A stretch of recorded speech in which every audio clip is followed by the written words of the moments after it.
My dear Gemini, let's have an honest conversation about your weaknesses. Every sign carries a shadow side, and yours is no exception. The difference between someone who grows and someone who stays stuck is simple. It's whether they're willing to look at themselves honestly. That willingness? That's a strength. And you've already shown it by being here. So, let's not waste it. Let's go through these one by one, clearly and without flinching. The first weakness to talk about is inconsistency. Gemini is a mutable air sign, ruled by Mercury, the planet of communication, movement, and mental agility. That combination creates a mind that genuinely thrives on variety and novelty. The problem is that novelty has a shelf life. And for Gemini, that shelf life is shorter than it is for almost any other sign. Here's what that looks like without guardrails. You start 3 projects in a week and feel electric about all of them. Each one feels meaningful and urgent. Then a new idea arrives, and that one becomes the most important thing. The first ones don't get abandoned dramatically. They just quietly stop being visited. Like tabs you meant to close but forgot about. You know this feeling. You've lived it more times than you'd like to count. The people around you notice this pattern before you do. They stop asking how your projects are going because they already know the answer. They've watched this cycle enough times. And what stings is that your enthusiasm was always real. You weren't faking it. But enthusiasm without follow-through looks like unreliability to everyone watching from the outside. Over time, people stop trusting your excitement.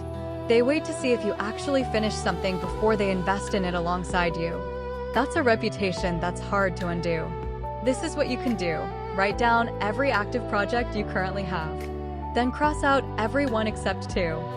Work only on those 2 until one is finished. Not until you feel like it. Until it is done. Then you may add one more. The second weakness worth naming is emotional evasiveness. Gemini lives in the mind. That is not a flaw on its own, but it becomes one when thinking becomes a substitute for feeling. When something hurts, your instinct is to analyze it, reframe it, or talk about it so rapidly that the actual emotion never gets time to land. You can describe your pain with impressive articulation and still not have felt it. You're the sign most likely to explain your grief at length without ever actually grieving. You narrate the experience before you've inhabited it.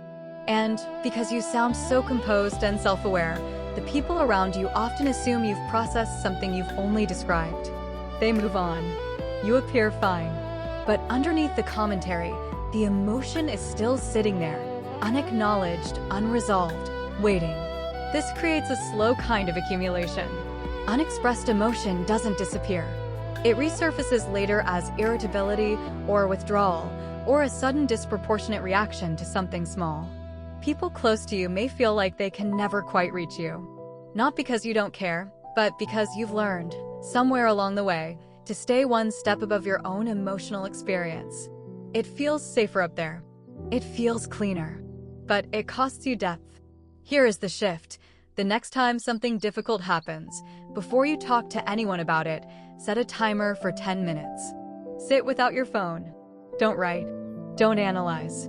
Don't reach for a framework. Just let yourself feel whatever is there. 10 minutes. That's the whole practice. It will be harder than it sounds. Third is the tendency toward half-truths. This one is uncomfortable to say out loud, but it needs to be said. Mercury rules language, and Gemini can use language like a precision instrument, sometimes to illuminate and sometimes to manage. You don't lie outright. That's not really your style.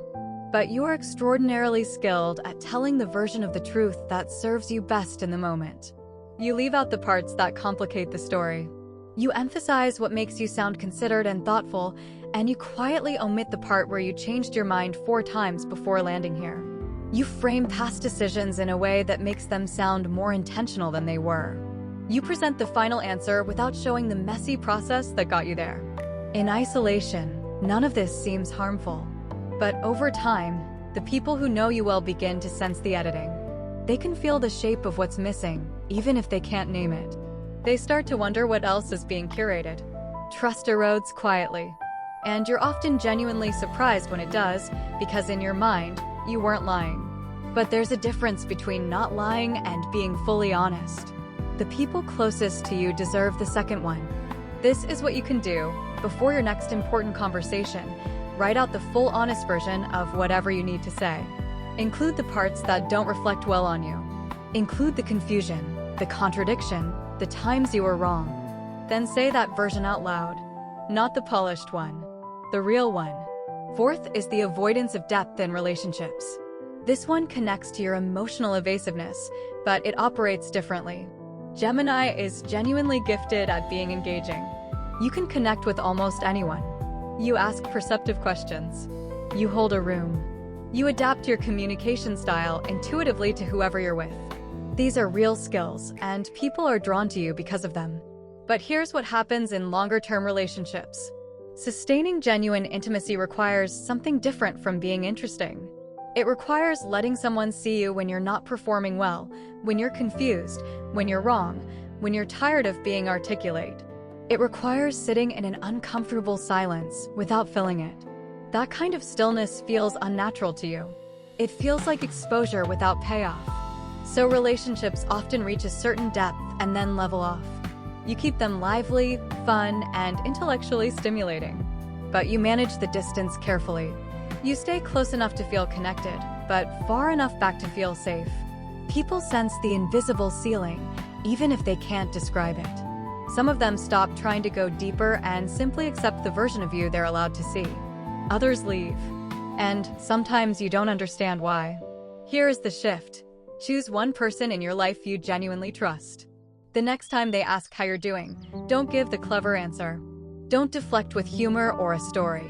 Give the true answer, even if it's incomplete. Even if it makes you sound uncertain. Do this once. Then notice what changes in that relationship over the next few weeks.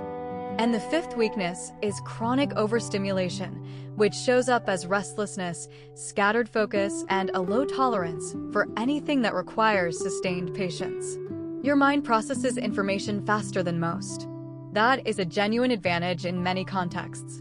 But a mind that never rests is a mind that starts to degrade. And here's the pattern.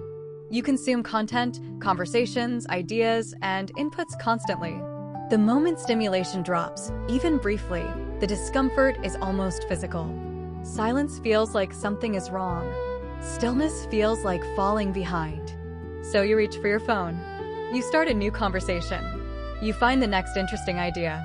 You layer input on top of input until there's no quiet left in the day. What this does over time is raise your baseline threshold for stimulation. Ordinary tasks start to feel unbearable because they can't compete with the speed your mind has become accustomed to. Long projects feel impossible. Deep focus feels like it belongs to other people. Reading a full book, finishing a single train of thought without interruption, sitting with a problem long enough for a real answer to emerge. These things become harder and harder. You're not lazy. You're overstimulated. And there is a real difference between those two things. Laziness is an unwillingness to work. Overstimulation is a nervous system that's been trained to need constant input in order to feel calm. You can retrain it, but it takes deliberate practice. This is what you can do. Choose 1 hour each day where no inputs are allowed. No music, no podcasts, no scrolling, no background noise. Just you and one task or nothing at all. Your mind will resist this at first. That resistance is the point. Start with 1 hour. Build from there. Over time, you will get your focus back. So which of these 5 landed closest to home? Was it the trail of unfinished projects that follows you everywhere? The way you narrate your emotions instead of actually feeling them? The selective versions of truth you offer even to people you care about? The relationships that never quite make it past a certain depth? Or the restlessness that hums underneath everything, never fully quiet? Drop it in the comments. I read them all, and I mean that. And if this kind of honest, grounded self-reflection is what you're looking for, subscribe to Stars Aligned. This is the work. Don't forget to like and subscribe. Have a blessed day.